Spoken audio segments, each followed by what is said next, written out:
रुक जाना नहीं तू कहीं हार के, ओ रुक जाना नहीं तू कहीं हार के, कांटों पे चल के मिलेंगे साए बाहर के। ओ राही ओ राही, ओ राही ओ राही। देखो भाई, ऐसा है सीए कोर्स को ऐसे ही टफ नहीं बोलते। मेहनत पूरी लगती है। मेहनत के साथ सही मेंटल स्टेटस, सही गाइडेंस, सही प्लानिंग और समय का सही उपयोग, सब कुछ इंपॉर्टेंट होता है। तभी कम समय में हम इस कोर्स को कंप्लीट कर पाते हैं। सीए इंटरमीडिएट मई 2025 का रिजल्ट आया और आपका क्लियर नहीं हुआ है। मैंने उन सारे बच्चों के लिए जिन्होंने सीए का ये एग्ज़ाम क्लियर नहीं किया, उनको वापस से कैसे रीस्टार्ट करना चाहिए, इसके लिए एक सेपरेट वीडियो बनाया जनरलाइज्ड, जो कि सब्जेक्ट स्पेसिफिक नहीं था, इन जनरल था। ऊपर आपको जो आई कार्ड दिख रहा होगा उसमें आप क्लिक करोगे तो वो वीडियो ओपन हो जाएगा, वो आप ज़रूर देख लीजिएगा अगर आपने नहीं देखा है तो। बट इस सेशन के अंदर मैं आप लोगों के लिए cost and management accounting group 2 का एक paper, paper number 4 of C intermediate, उसके बारे में स्पेसिफिक डिस्कशन करने वाला हूँ। देखो भाई, 9 जुलाई हो चुकी है आज, और आपको भी पता है फर्स्ट वीक ऑफ सितंबर से ही इंटरमीडिएट के पेपर शुरू हो जाते हैं, सेकंड वीक से ग्रुप 2 के शुरू हो जाते हैं। 8 अगस्त को ग्रुप 2 का कॉस्टिंग का पेपर है। तो बहुत दिन आपके पास है नहीं। असेंशियली देखा जाए तो less than 2 months you have right now. तो लगभग 45 से 50 दिन का अगर मैं शेड्यूल आपको बोलूं, तो क्या उस 45 से 50 दिन में भी आप वापस से तैयारी करके कॉस्टिंग को क्रैक कर सकते हो? The answer is yes, but subject to some conditions.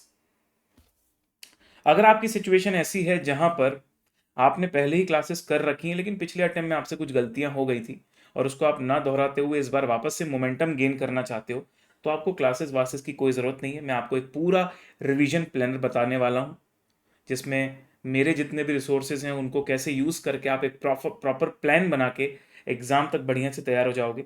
लेकिन अगर आप एक ऐसे बच्चे हैं जिनकी कॉन्सेप्चुअल क्लैरिटी कॉस्टिंग के अंदर नहीं है and you feel that you need classes, तो देखो भाई, सितंबर 25 में एग्जाम है तो रेगुलर क्लासेस तो आप कंप्लीट कर नहीं सकते।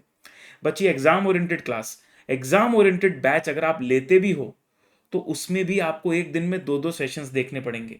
मतलब आप अगर मल्टीपल सब्जेक्ट्स की तैयारी कर रहे हो तो 2 महीने के अंदर एक ग्रुप देना भी बड़ा चैलेंजिंग। मैं बहुत रियल बात कर रहा हूँ।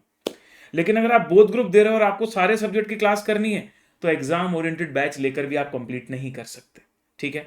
तो अज्यूमिंग कि अगर आप क्लास का ऑप्शन सोच रहे हो तो आपके पास उतना टाइम है कि आप डेली कॉस्टिंग के 2 लेक्चर एक दिन में देख पाओगे। क्योंकि देखो, एग्जाम ओरिएंटेड में होते हैं 50 लेक्चर और आपको एक महीने में आपकी क्लासेस खत्म हो जानी चाहिए, तभी तो बाकी बचे हुए 15 दिन में रिवाइज करोगे।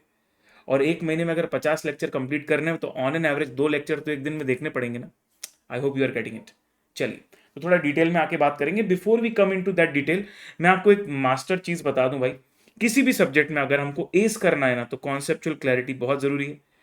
उसके साथ साथ जो हमने स्टडी मटेरियल के क्वेश्चंस एक्सेट्रा किए हैं, ये सब कुछ जो आपने क्लास में पढ़ा होता है इसका रिवीजन करना भी जरूरी होता है। सिर्फ रिवीजन और कॉन्सेप्ट सफिशिएंट नहीं है, क्योंकि पेपर में वो 3 घंटे परफॉर्म करते भी आना चाहिए, जो कि आपको बनेगा जब आप मॉक्स दोगे, मॉक टेस्ट पेपर्स दोगे। और सब कुछ करते हुए भी अगर लास्ट 1.5 डेज को प्रॉपर प्लान करते नहीं चलते तो भी ब्लंडर हो सकता है। इसलिए लास्ट 1.5 डेज को भी शुरू से ही दिमाग में लेकर चलें। ये सारे चारों फैक्टर्स को अगर हम दिमाग में रखेंगे तो हमको पास होने से कोई नहीं रोक सकता। You getting me? चलिए, पहले मैं उन बच्चों के बारे में बात कर लेता हूं जिनको क्लासेस की दरकार, क्लासेस की नीड नहीं है। आप जानते हो आपको क्लासेस की नीड नहीं है अगर आपको कॉन्सेप्ट आते हैं तो। और फिर भी अगर आप अननेसेसरी ये सोच रहे हो कि नहीं मैं क्योंकि क्लियर नहीं हुआ तो मुझे फिर से क्लास, इस बात का कोई सेंस नहीं है भाई। अपनी गलतियों पे काम करो, रिपीटेशन मत करो चीज़ों का। ठीक है? अब सुनो, आपको क्या करना चाहिए, जितना जल्दी हो सके कॉन्सेप्ट और स्टडी मटेरियल के रिवीजन शुरू कर दो। आप स्टडी मटेरियल के जो भी क्वेश्चंस और कॉन्सेप्ट पूरा रिवाइज करना शुरू कर दो। सर जल्दी से जल्दी कैसे कर सकते हैं? मैंने आपके लिए वन शॉट रिविजन्स बनाए हुए हैं जिसमें केवल 13 सेशंस हैं। उन 13 सेशंस को आप देख लो। कुछ सेशन 3 घंटे के, कुछ 3.5 घंटे के, कुछ 2.5 घंटे के, कुछ 2 घंटे के। ऐसे करते करते आने वाले 13 डेज का पूरा मैं शेड्यूल आपको दूंगा। जिस सीक्वेंस में बोलूंगा उसी सीक्वेंस में आप वन शॉट रिविजन को करिएगा। 13 दिन में आप ये खत्म करें। 23 जुलाई का एक स्ट्रिक्ट टारगेट रखो कि मुझे वो खत्म करना है। ठीक है? ये कर लोगे तो एग्जाम आपने दिया था, रिजल्ट आया, इस बीच में जो गैप आया उसमें जो आप भूल गए हो ना चीज़ों को, वो सब रिकॉल हो जाएगा। आपको पूरा सिलेबस रिकॉल हो जाएगा। अब ये करने के बाद 24 जुलाई के दिन आपको एक मॉक टेस्ट पेपर देना है। सर मैं मेंटली प्रिपेयर नहीं हूं सर इतनी जल्दी। अरे दे दो भाई, दे दो, कोई कोई तकलीफ नहीं है, तुम रिपीटर हो ना वैसे भी, एक बार पेपर दे दो। सर मैं फेल हो गया तो कोई बात नहीं, इट्स ओके, पर ये जो 13 दिन में तुमने पूरा रिवाइज किया, एक बार उसके बेसिस पर मॉक टेस्ट पेपर दे दो। उसमें जो भी तुमको बनता है, जितना भी बनता है, एक प्रैक्टिस करके देखो।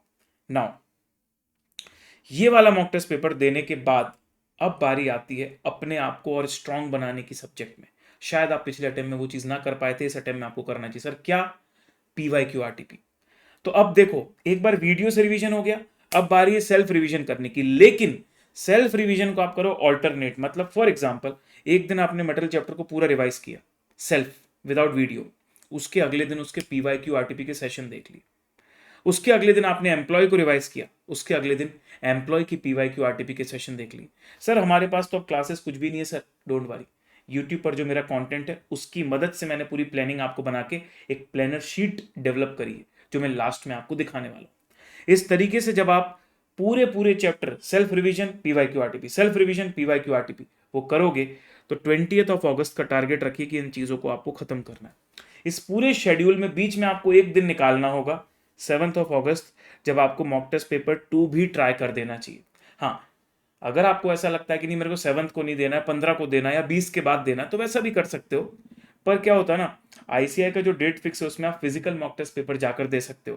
तो अगर आप ऐसी सिटी में हो जहां पर ICAI का मॉक टेस्ट पेपर कंडक्ट होता है फिजिकल, तो मेरा रिकमेंडेशन रहेगा कि वही करो तो ज़्यादा बेटर रहेगा। ठीक है, बाकी इट्स अप टू यू, आप बढ़िया अपने तरीके से भी दे सकते हो उसको। अब ये सब करने के बाद मान लीजिए 20 अगस्त तक आपका एक बार वीडियो रिवीजन हो गया, अगली बार सेल्फ रिवीजन प्लस PYQRTP के सेशंस हो गए। अब आपको थर्ड रिवीजन में क्या करना है कि जो आपने मॉक टेस्ट पेपर में गलतियां करी, जो आपको वीक एरियाज अपने समझ में आए, उस पर आप काम करिए टिल द फर्स्ट पेपर। अगर आप ग्रुप 1 ग्रुप 2 दोनों साथ में दे रहे हो, तो आपका अकाउंट्स का प्रिपरेशन शुरू होने से पहले तक आप अपना ये थर्ड रिवीजन करते रहो।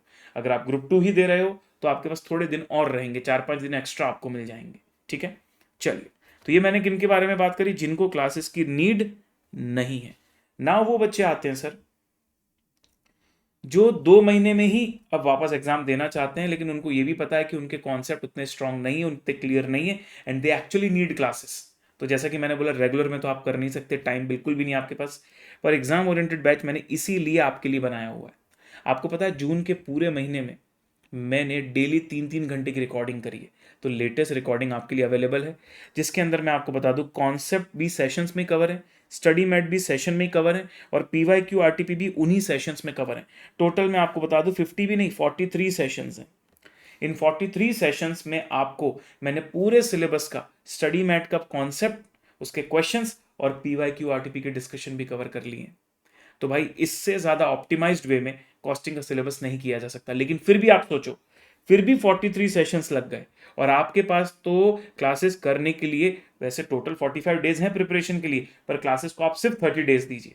तो मैं आपको बोलता हूं, आप एक डेडलाइन ले लीजिए 7 अगस्त। आज 9 जुलाई है, 7 अगस्त का आप डेडलाइन ले लीजिए कि 7 अगस्त तक इस बैच के अंदर मैं जितने भी लेक्चर कर पाऊंगा ठीक है, बाकी उसके बाद 7 अगस्त के बाद क्लासेस नहीं देखूंगा। सर मेरा सर लास्ट के 5-6 लेक्चर बच गए, तो कोई बात नहीं, लीव इट। एक डेडलाइन बना लो माइंड में कि मैं ज्यादा से ज्यादा लेक्चर करूंगा, लेकिन 7 अगस्त तक जितना हो पाए उतना, उसके बाद मैं वापस क्लासेस नहीं देखूंगा, क्योंकि फिर एक समय आ चुका होगा अब आपको रिवीजन करना ही पड़ेगा। ठीक है, फिर आप अपना सेल्फ रिवीजन शुरू करिए। सेल्फ रिवीजन करते समय, क्योंकि आपने बिल्कुल ताज़ा ताज़ा सिलेबस पढ़ा है, तो जल्दी रिवाइज हो जाएगा। फिर भी अगर आपको लगता है कि नहीं सर स्लो हो रहा है, तो आप वन शॉट रिवीजन की हेल्प ले सकते हो। और आपको अब 7 अगस्त से लेके 20 अगस्त के बीच में, इन 13 दिनों में पूरा सेल्फ रिवीजन कंप्लीट करना है। तो जो भी आपने इस पूरे एग्जाम ओरिएंटेड बैच में पढ़ा, वो सारी चीज़ें रिवाइज करनी है, जिसमें आपका स्टडी मटेरियल भी, उसके कॉन्सेप्ट, उसके क्वेश्चंस और PYQRTP की जो समरी शीट लेकर मैंने सेशंस लिए होते हैं, वो सब आपका कवर हो जाना चाहिए 20 अगस्त तक। और फिर आपको एक मॉक टेस्ट पेपर देना है, ICAI मॉक टेस्ट पेपर 2। क्योंकि आप भाई ऑब्वियसली क्लासेस करने के बाद आपके पास ऑलरेडी बहुत कम टाइम है, तो आप 2-2 मॉक टेस्ट पेपर तो नहीं दे सकते, कम से कम एक मॉक टेस्ट पेपर आपको जरूर देना चाहिए। और अगर आप बैक टू बैक एक दिन MTP1 एक दिन MTP2 21 तारीख को और 22 तारीख को इस तरीके से दे सकते हो, तो भाई उससे अच्छी तो कोई बात ही नहीं है। ठीक है, अब सुनो, ये सब करने के बाद 20 अगस्त तक चीज़ों को खत्म करने के बाद आपके पास बचेंगे लगभग 8 से 9 दिन और, जिसमें आप और पढ़ सकते हो। तो अब आपको क्या करना है, आप जब अपने एग्जाम ओरिएंटेड बैच में रहोगे ना, तो आप क्वेश्चंस को मार्क करते चलना कि कहाँ आपको डिफिकल्टी लेवल ज़्यादा लग रहा था। वो सिलेक्टेड वाले क्वेश्चंस ही इन 8-9 दिनों में करना, क्योंकि उनमें आपको ज़्यादा प्रॉब्लम आती है ना। तो क्योंकि आप जब सेल्फ रिवाइज कर रहे हो तब तो आपने सब में ध्यान दिया। अब आखिरी के जो थर्ड रिवीजन या सेकंड रिवीजन में बोलूँ आपको, सेकंड रिवीजन, उस सेकंड रिवीजन में उस चीज़ पर ज़्यादा ध्यान देना जो आपको डिफिकल्ट लगती है, ताकि उस पर भी आप थोड़ा सा एक्स्ट्रा अटेंशन देकर एग्जाम तक उसके लिए भी रेडी हो जाओ। ऐसा करने तक आप अपने आप को काफ़ी हद तक प्रिपेयर कर चुके होगे। लेकिन जैसा कि मैंने बोला, डेट्स का खास ध्यान रखिए। टाइम यहाँ पर बहुत बड़ा रोल प्ले करने वाला है, क्योंकि अब भाई रिजल्ट आने के तुरंत 45 दिन में ही एग्जाम हो जाते हैं, तो टाइम बहुत बड़ा रोल प्ले करता है। तो जो टाइमलाइन रखी उसी टाइमलाइन में चीज़ों को करना है। अगर वो चीज़ें 80-90% भी कंप्लीट हो जाती हैं तो भी आगे बढ़ जाना है, स्ट्रेच नहीं करना है, वरना आप क्लासेस ही करते रह जाओगे भाई। ठीक है, ये करने के बाद आप मान लीजिए ग्रुप 1 भी दे रहे हो तो उसमें लगे रहोगे। अगर आपका सिर्फ ग्रुप 2 है तो आपके पास कुछ एक्स्ट्रा डेज रहेंगे, उसमें और सेकंड थर्ड रिवीजन कर लेना। और फिर हम लोग सीधे मिलेंगे 8 सितंबर को शाम को, टेक्स्ट का पेपर खत्म होने के बाद शाम को, जिसमें मैं आपको मेजॉरिटी चैप्टर्स का एक क्विक रिवीजन करवा दूंगा प्री एग्जाम मैराथन के अंदर। फिर आपके पास रिजर्व डे रहेगा 9 सितंबर को और 10 सितंबर को आपका एग्जाम डे। लास्ट 1.5 डेज में मैं पूरा सपोर्ट करता हूँ, स्ट्रेटजी वीडियोस भी देता हूँ, शॉर्ट्स भी देता हूँ, टिप्स भी देता हूँ। So stay connected with me on my Telegram. वो सब कुछ मैं आपके लिए हर बार करता हूँ, इस बार भी करूँगा। एक स्पेशल टिप बता दूँ, जब आप अपनी क्लासेस कर रहे हो, चाहे वो फर्स्ट रिवीजन हो चाहे एग्जाम ओरिएंटेड बैच हो, आप कुछ कुछ इंपॉर्टेंट चीज़ों को टिक मार्क करते चलो जो कि आपको लगता है कि आपको लास्ट 1.5 डेज में देख। और ये हर पर्सन के लिए अलग हो सकता है। किसी बच्चे को कोई चीज़ बहुत ईजी लग रही, कोई चीज़ बहुत टफ लग रही है, एंड वाइस वर्सा।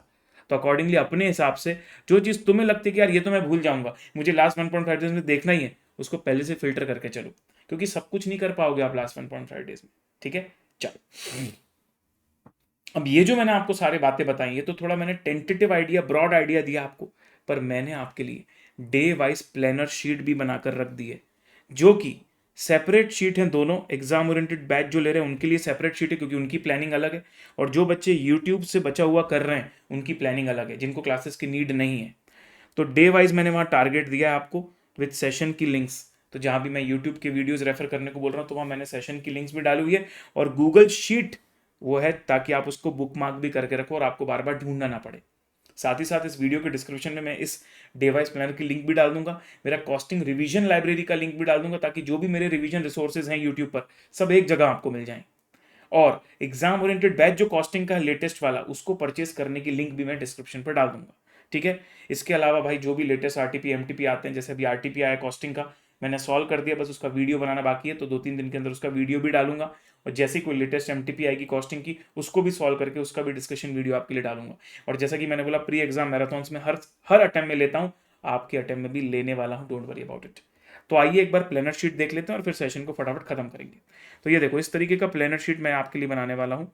तो ये क्यूए का था, वैसे कॉस्ट का प्लानर शीट हमने रेडी किया है। ये देखो, आप पहले मैं बात कर लेता हूँ एग्जाम ओरिएंटेड बैच वालों का। देखो 10 जुलाई से आप क्लासेस देखना शुरू करो। देखो 10 जुलाई को 2-2 सेशन है, फिर 11 जुलाई को 2-2 सेशन, इस तरीके से पूरा प्लानिंग हमने बनाया है। और मैंने टारगेट डेट रखा है 31 जुलाई को आप खत्म कर दो। फिर भी जरूरी तो नहीं आप डेली 2-2 क्लास देख पाओ, इसलिए थोड़ा सा 7 डेज का बफर रखा है। इसलिए मैंने 7 अगस्त का प्लानिंग दिया वहाँ पर। तो ये 7 डेज मैंने आपके लिए बफर रखे हुए हैं, पर ये 7 तक तो आपको कर ही लेना है, उसके आगे स्ट्रेच नहीं करना है।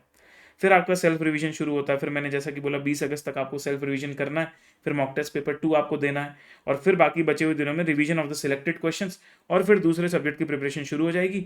और ये आपका प्री एग्जाम मैराथन होगा 8 सितंबर को, 9 सितंबर को रिजर्व डे, और 10 सितंबर को आपका कॉस्टिंग का एग्जाम डे आ जाएगा, जिसमें भी मैं सुबह बूस्टर सेशन लेकर आपको भेजूंगा पूरे मोटिवेशन के साथ। ठीक है जी, ये एक शीट बनाई मैंने किन के लिए, जो एग्जाम ओरिएंटेड बैच ले रहे हैं। पर वो बच्चे जिनको क्लासेस की नीड नहीं है, उनके लिए तो बहुत ही जोरदार हो गया भाई। यहाँ पर उनको कहीं भटकने की जरूरत नहीं। पूरा मैंने डे वाइज बता दिया। 10 जुलाई को आपको कौन सा वन शॉट देखना है, उसका वीडियो का लिंक भी, उसका पीडीएफ का लिंक भी, साथ में ड्यूरेशन लिख दिया है, ताकि आपको पता रहे कि भाई आज का सेशन कितने घंटे का है। अकॉर्डिंगली आप अपना प्लान बना पाओ दिन का। ठीक है, अपने टाइम टेबल में। और सीक्वेंस भी डाल दिया कि कौन से सीक्वेंस में आपको चैप्टर देखने। जो सीक्वेंस मैंने लिखा है वो बहुत लॉजिकल सीक्वेंस है, इसलिए उसी को फॉलो करना। ठीक है, फिर ये देखो 24 जुलाई को आप मॉक टेस्ट पेपर 1 दोगे, फिर सेल्फ रिवीजन शुरू करोगे। और फिर जैसा मैंने आपको बोला था कि एक चैप्टर को रिवाइज किया, फिर उसके पीवाईक्यू आरटी, फिर उसको रिवाइज किया, फिर उसके पीवाईक्यू आरटी। तो मैंने ना एक यूट्यूब पे फोकस बैच लिया था, जो पूरी इंडिया में बहुत फेमस है। उस फोकस बैच को थोड़ा स्ट्रक्चर्ड कर दिया मैंने यहाँ पर, कि जैसे ये मटेरियल, अब मटेरियल के पीवाईक्यू आरटीपी के 1-1 घंटे के 3 सेशन वो मैंने यहाँ डाल दिए, ताकि आपको ढूंढने ना पड़े कहीं और। ये एम्प्लॉय का सेल्फ रिवीजन आपने किया 27 जुलाई को, दिन भर एम्प्लॉय कॉस्टिंग पढ़ो। उसके अगले दिन उसी के 2 PYQ RTP के सेशन देख लो। बिना रिवीजन किए सेल्फ PYQ RTP सेशन देखने का कोई फायदा नहीं है। इसी तरीके से पूरा प्लानर मैंने बना दिया आपको, और ये हम लोग खत्म कर रहे हैं 20 अगस्त को। वहां भी मैंने आपके लिए बफर डे रखा हुआ, और अगर आप बीच में मॉक टेस्ट पेपर 2 नहीं दे पा रहे हो तो 20 अगस्त को दे देना। फिर आपका थर्ड रिवीजन वीक चैप्टर या टॉपिक का, जो कि आप 29 अगस्त तक चलाओगे, और उसके बाद अदर सब्जेक्ट्स का preparation, again pre exam marathon 8 सितंबर, रिजर्व डे, और फिर 10 सितंबर को कॉस्टिंग का एग्जाम डे। इस तरीके से पूरी प्लानिंग आपके लिए बनाई हुई है। ये प्लानर की शीट मैं आपके लिए अवेलेबल करवा रहा हूँ भाई, आप जाके वीडियो के डिस्क्रिप्शन में जाइए, आपको वो मिल जाएगा। और अगर आपको लगता है कि आपको एग्जाम ओरिएंटेड बैच की जरूरत है, तो लेटेस्ट रिकॉर्डिंग है, 43 सेशन में पूरा का पूरा कॉस्टिंग कवर्ड है। इससे और ऑप्टिमाइज्ड वे में आप क्लासेस सितंबर के लिए तो नहीं कर सकते। अगर आप जनवरी टारगेट कर रहे हो तो आप रेगुलर क्लास लेकर भी बढ़िया से कर सकते हो। 14 जुलाई से एक न्यू बैच ही शुरू होने वाला है। But if you are targeting सितंबर 25, you have to go with this batch only. और अगर आपकी ऑलरेडी क्लासेस कंप्लीटेड है, कॉन्सेप्ट्स आपके क्लियर हैं, तो you should not go with any classes. You should do the one shot revision and that focus batch and self revision का blended जो मैंने पूरा प्लानिंग आपको दिया है। तो ऑल द बेस्ट गाइस। अगर आप डेडिकेशन के साथ, फुल कंसिस्टेंसी के साथ एक प्लान बना के उसको पूरा फॉलो करोगे, तो आपको पास होने से कोई नहीं रोक सकता। तो my all best wishes with you. और कोई तकलीफ हो तो आप वीडियो के कमेंट बॉक्स में पूछ सकते हो। और आपको ये पूरा प्लानिंग कैसा लगा और आप क्या करने वाले हो, ये जरूर कमेंट बॉक्स में मुझे बताइएगा। Thank you so much guys, bye bye, take care, see you.